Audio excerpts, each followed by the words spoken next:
तुमच्याकडून अपडेट्स घेत राहणार आहोत। तुर्तास धन्यवाद दिलेल्या माहितीसाठी। आणि यानंतर एक मोठी बातमी। मंत्री नरहरी झिरवाळ यांच्या मंत्रालयातील दालनातील लाचखोरीचं प्रकरण आणि त्याच प्रकरणी लाच घेणारा लिपिक राजू ठेरिंगेला जामीन मंजूर झालेला आहे। एसीबीच्या विशेष कोर्टाकडून राजू ठेरिंगेला जामीन मंजूर झालेला आहे।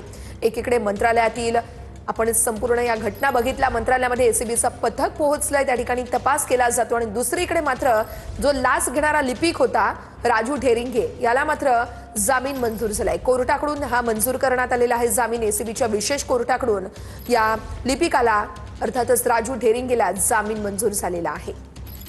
मुंबई सत्र न्यायालयातील एसीबी विशेष कोर्टाकडून ठेरिंगेला जामीन मंजूर झालेला आहे। एकीकडे मंत्रालयामध्ये तिकडे एसीबीचं पथक पोहोचलंय, सीसीटीव्ही पडताळली जाते आणि संपूर्ण या घडामोडी घडत असताना दुसरीकडे मात्र एसीबीच्या विशेष न्यायालयाकडून आता राजू ठेरिंगेला जामीन मंजूर झालेला आहे।